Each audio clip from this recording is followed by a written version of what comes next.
Bom dia, pessoal. Vamos de BTC na manhã dessa quinta-feira, 27 de fevereiro. Agora na Espanha, 9 horas e 36 minutos. No Brasil, 5h36 da manhã. Gente, eu começo a análise de hoje pelo índice do medo e da ganância. Gente, a gente tá no medo extremo, no menor patamar dos últimos 36 meses. A gente bateu 10 pontos. A gente está basicamente num patamar absolutamente insano. Isso demonstra a capitulação e a descrença das pessoas. Historicamente, comprar o medo extremo e vender a ganância ou a ganância extrema sempre foi um bom negócio. Vocês perceberam a movimentação das altcoins ontem de alta octanagem cotadas em BTC? A maioria das altcoins ontem caiu em dólar, porque a BTC basicamente derruba todo mundo cripto. Mas a performance do Others cotado em BTC foi uma absoluta bizarrice. Vou botar aqui o Others cotado em BTC só para vocês entenderem o que eu estou falando. Others, que é basicamente um market cap do mundo cripto com exclusão do top 10, ou seja, de TRX para baixo. O Others ontem, no auge daquela mega agulhada da BTC, cuja mínima ontem bateu 82.256, chegou a estar subindo quase 5%. Agora está caindo menos 0,25%. Para vocês entenderem o que aconteceu ontem, a gente precisa olhar em perspectiva. Uma grande rotação de capital está começando a se formar. Eu já vou falar dos fatos.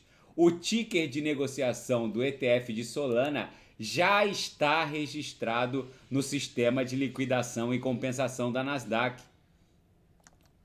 Eu vou repetir. O código de negociação do ETF de Solana no mercado à vista já está registrado no sistema de liquidação da Nasdaq.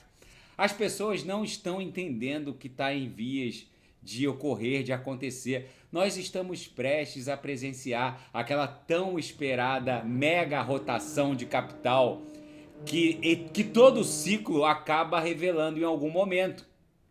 No ciclo de 2017 e 2018, a BTC ganhou tração, conseguiu avançar para cima de 8, 9 mil dólares, bateu 12, 13 mil, depois recuou, e quando a BTC explodiu em direção a 20 mil dólares, que foi o topo do ciclo de 17 e 18, basicamente foi um pouco antes de uma mega agulhada que as altcoins ganharam tração. A mesma coisa está se repetiu no ciclo de 2021 e a mesma coisa está se repetindo nesse ciclo. Vocês precisam entender que 90% das altcoins de alta octanagem, uma Atom já está 4,70 antes daquela mega queda da BTC, antes da BTC perder aqui no dia 25 de fevereiro 90 mil dólares, a Atom estava 4,62, agora já está 4,70. A LTC já está voltando para 130. Agora a Solana acordou, já está 140. A VAX daqui a pouco volta para um patamar pré-dump. O que eu quero reportar com isso? Gente, a BTC invariavelmente vai voltar para o patamar da VWAP mensal num primeiro momento e depois vai voltar para o próprio patamar da VWAP anual. Lembrem-se que quando a BTC avança para um patamar abaixo da base da banda de VWAP anual, historicamente ela sempre volta como num efeito elástico. Vocês precisam entender que esse retorno da BTC para 99, 100 mil dólares vai levar as altcoins para patamares completamente inimagináveis. Vocês acham razoável desembarcar do mundo cripto com o medo, ofertando 10 pontos, que a gente está no medo extremo, na verdade?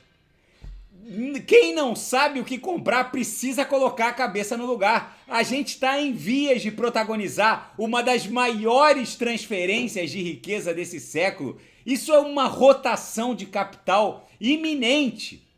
É uma rotação de capital iminente.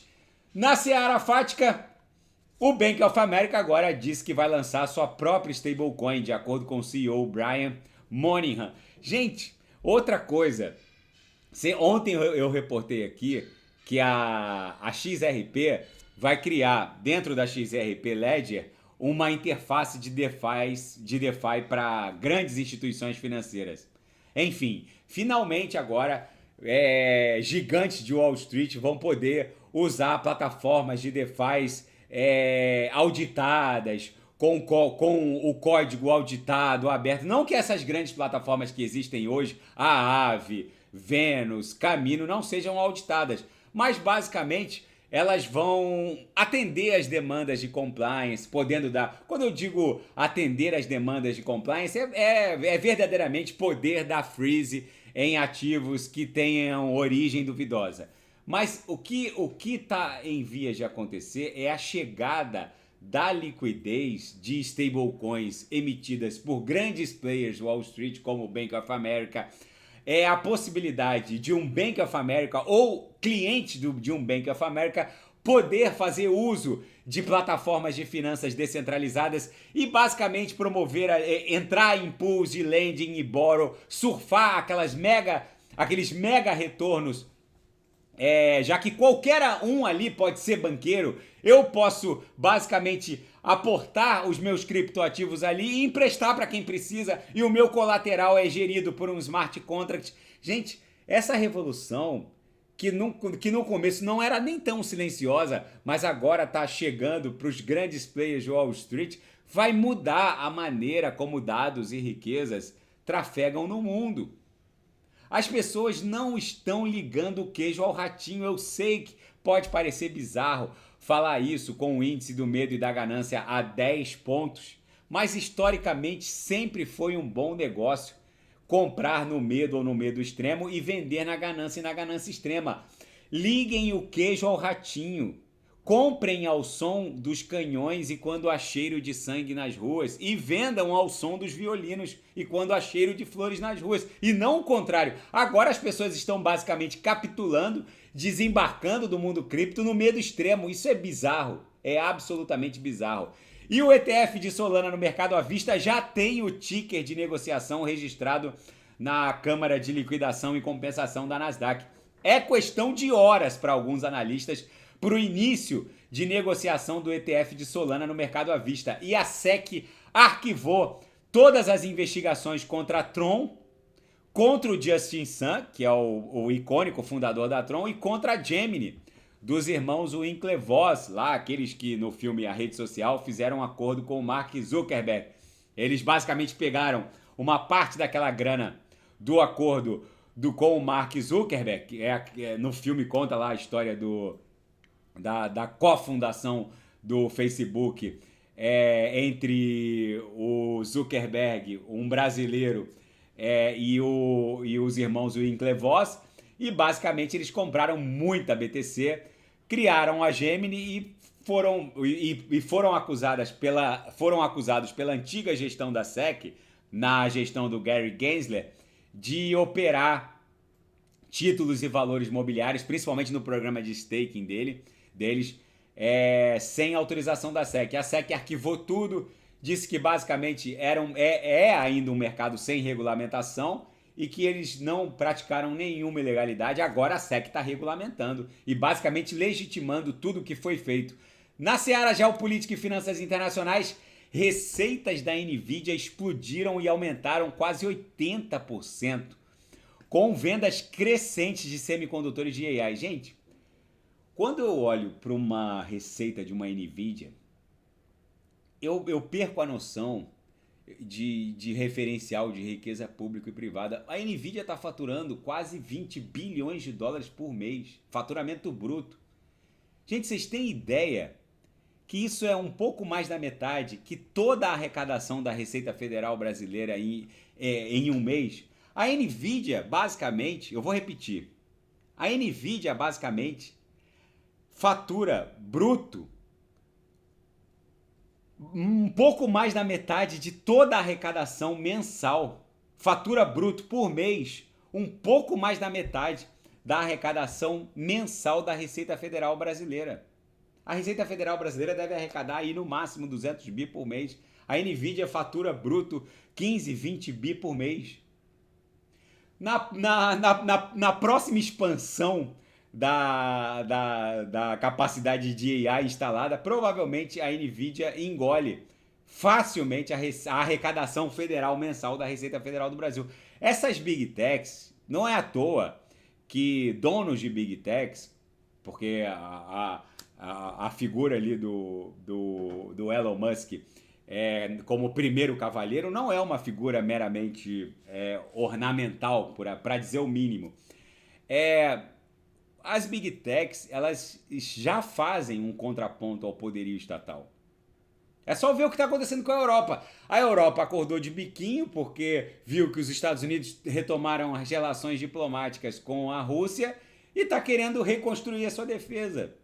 Só que a Europa olhou para si mesma e percebeu que só o Elon Musk tem 20 vezes mais satélites que França, Alemanha, Reino Unido, Espanha, todos os países da OTAN europeia somados tem menos satélites que só o Elon Musk. Tem 4.500 satélites.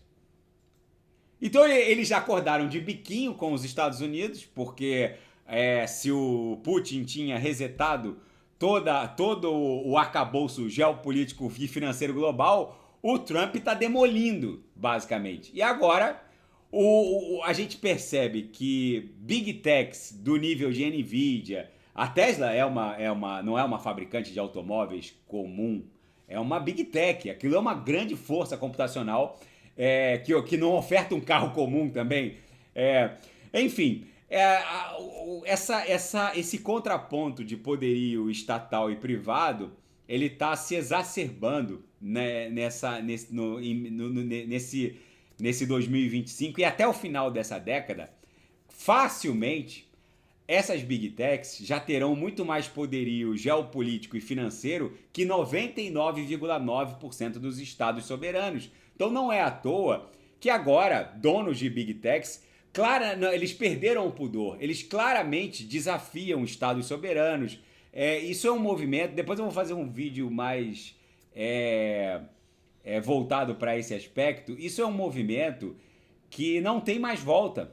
Basicamente não tem mais volta, porque a capacidade instalada de processamento de dados virou a commodity mais valiosa do planeta. Não é à toa que o Trump e o Putin estão brigando pelas terras raras ucranianas, que tem lítio, cobalto, titânio, e que são insumos indispensáveis para esse novo arcabouço geopolítico financeiro global.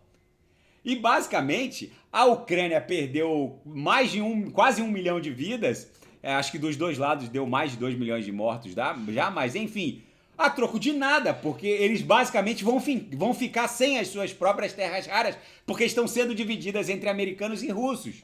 É bizarro o que está acontecendo com o mundo. E a indiferença ou hostilidade, não importa, do Trump em relação aos seus aliados europeus, alguns estão vendo hostilidade.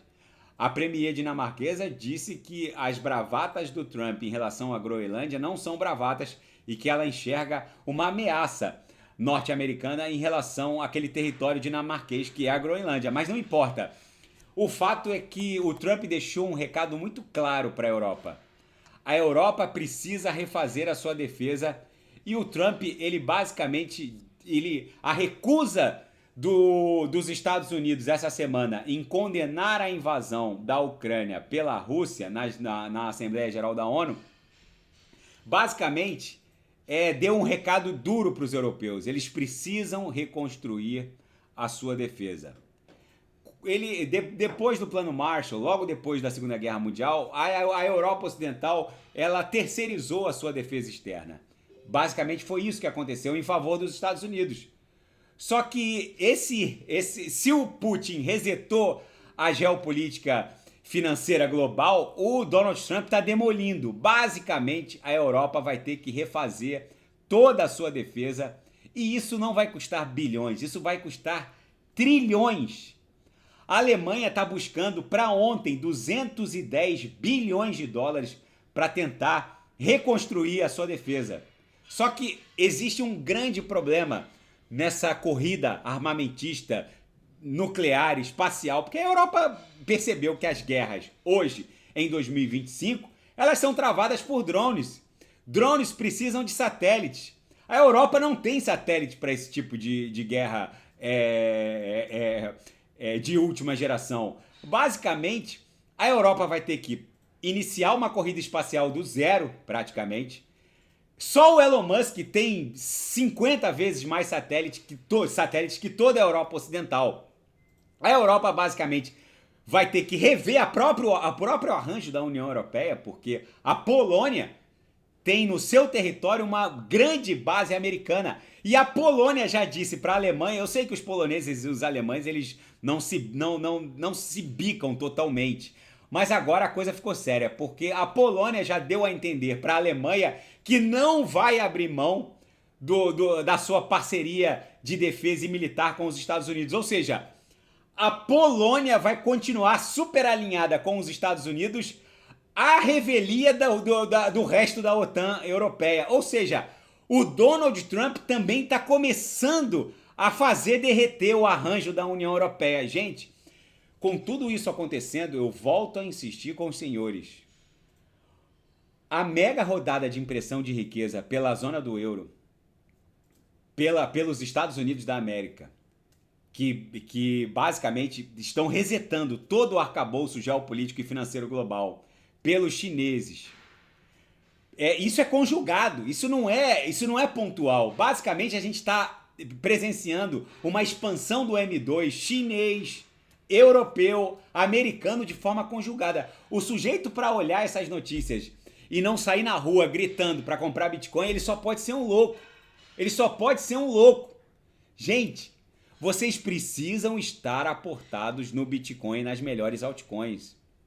Lembrem-se do que eu falei no vídeo de ontem. Estudem a lei de Moore. O mundo está prestes a presenciar a reprecificação da força computacional descentralizada da mesma maneira que eles reprecificaram a força computacional instalada de AI. Em poucos meses a Nvidia saiu de 300 bi e foi para 4 tri. E eu vou repetir, em poucos meses o market cap do mundo cripto vai sair desses atuais ridículos. Quanto é que tá o market cap da criptografia toda hoje? Tá em 2,85 tri. Isso vai catapultar para 15, 20 tri. Só as altcoins vão para quase 10 tri. Quem não sabe o que comprar é só clicar no link abaixo. Gemas Altcoin Alert. Ali eu selecionei as melhores altcoins que vão performar neste ciclo, subdivididas em 3 categorias de agressividade: conservadora, moderada, agressiva, e em cada categoria eu subdivido nos melhores nichos setoriais que vão performar neste ciclo. Daqui a pouco eu volto, vou fazer ADA, Polkadot, Kusama, Solana, Avax, e quem quiser sugerir alguma análise é só colocar nas mensagens abaixo. Grande abraço, até daqui a pouco.